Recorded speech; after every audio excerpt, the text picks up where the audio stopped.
I am Ahlis. This is your call to remembrance. Most people don't realize this yet, but modern life is creating a very specific kind of inner experience. You are present in your life, but not fully inhabiting it. Everything works, everything moves, everything continues, but something inside feels slightly distant, not broken, not dramatic, just not fully here. And the strange part is, you can't explain it with anything obvious, because on the surface, nothing is wrong. And yet, something feels off, like you are slightly outside of your own experience of being alive. And once you notice it, you can't really unsee it anymore. A distracted mind can survive life for years without ever truly entering it. And that may be the quiet feeling more and more people are carrying now. Not collapse, not failure, but absence from their own experience. Most people try to solve this feeling by changing their external life. More productivity, more clarity, more healing, more success, more spiritual understanding. And for a while, those things can help temporarily. But eventually the feeling returns, because it is not being created by your circumstances alone. It is being created by where your attention has been trained to live. Modern life constantly pulls awareness outward, into screens, notifications, comparison, performance, endless thought, planning the future, replaying the past, reacting to everything. And slowly, without noticing it, attention becomes fragmented.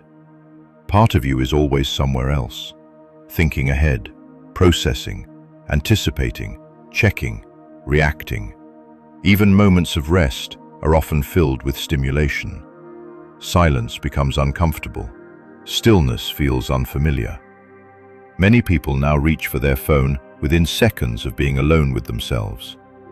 Not because they are weak, because the nervous system has adapted to constant outward engagement. And over time, this creates a strange inner condition. You begin thinking about life more than directly experiencing it, observing yourself constantly, managing yourself constantly, monitoring yourself constantly, but rarely just being. Eckhart Tolle once pointed toward this when he described how human beings become trapped in compulsive mental activity and lose connection with the present moment. Alan Watts said, "You are something the whole universe is doing." But when awareness is constantly externalized, you stop feeling like a living expression of life and start feeling more like a spectator watching it happen. That is where the suffocating feeling begins. Not because life is wrong, but because presence becomes divided. You can feel this in ordinary moments. You finish something important, and instead of peace, there is a strange emptiness afterward. You scroll for an hour, and somehow feel more exhausted than before.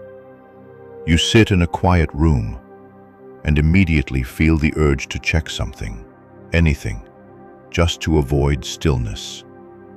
You are with people you care about, but part of your attention is somewhere else entirely. Planning tomorrow, replaying yesterday, thinking about yourself while life is happening. And gradually, a person can become mentally active all day long while barely inhabiting the present moment at all. This is why modern exhaustion often feels deeper than physical tiredness. It is attentional exhaustion. The mind never fully lands anywhere, always moving, always reaching, always processing. Even spirituality can become part of this cycle, searching for enlightenment, searching for awakening, searching for the perfect healing method, searching for the next breakthrough. As Ram Dass said, "Be here now," not as decoration for a coffee mug, as instruction. Because many people are spiritually searching, while remaining absent from the only place life is actually occurring, this moment. And the strange paradox is, the more disconnected someone feels, the more aggressively they often search outward for relief, more information, more stimulation, more answers, more techniques. But the relief never fully arrives, because the nervous system is not asking for more input, it is asking for return. And perhaps that is why modern life feels spiritually suffocating. Not because we have too little information, but because we rarely stop long enough to fully experience being alive. This is important to understand clearly. This does not mean something is wrong with you. It does not mean you are failing spiritually. It does not mean modern life itself is evil. This is adaptation. The human nervous system adapts to whatever environment it repeatedly experiences. And modern environments reward outward attention constantly. Respond quickly, consume quickly, think quickly, react quickly, move quickly. So attention becomes trained outward by repetition, and eventually, many people lose the feeling of fully resting inside themselves. Not permanently, just habitually. That is why moments of genuine presence can feel strangely emotional. Sometimes a person suddenly slows down, sits quietly, takes a full breath, and realizes how long they have been absent from themselves. Not physically absent, experientially absent. Many people are awake mentally, but absent experientially. And when this continues for years, life can begin to feel strangely thin, like you are surviving it without fully touching it. That is the suffocating feeling. Not punishment, not weakness, a signal.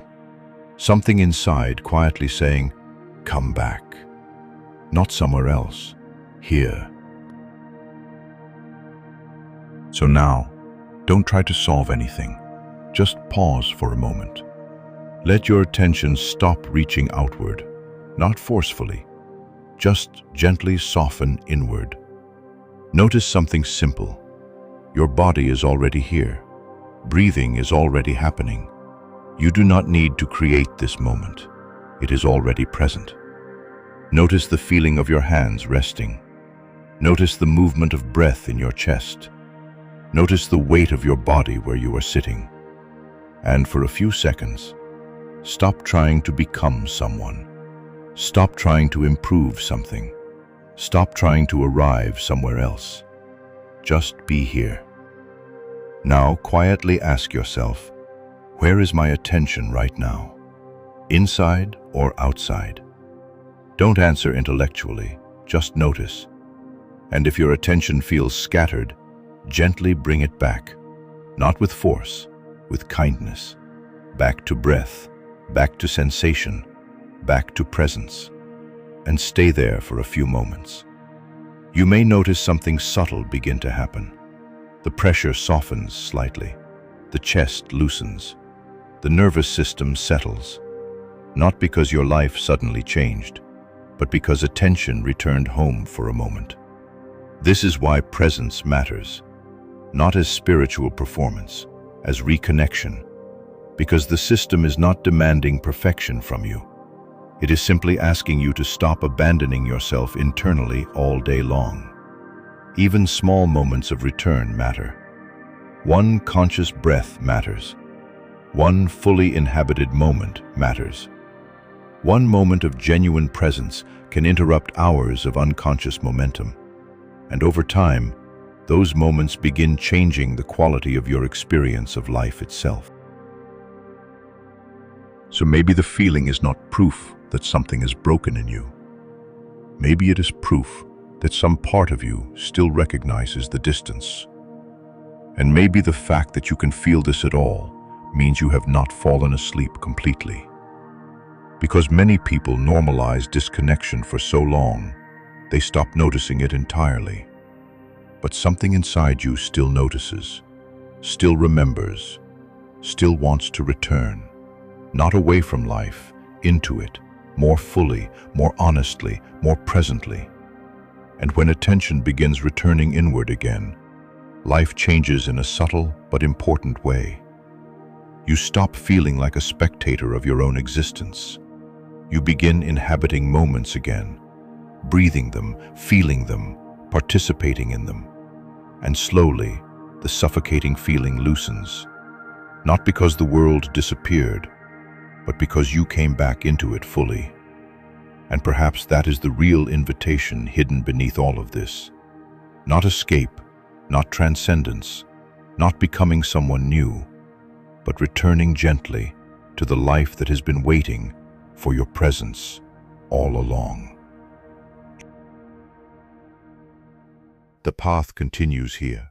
Walk when ready. Remember who you are, and remain luminous,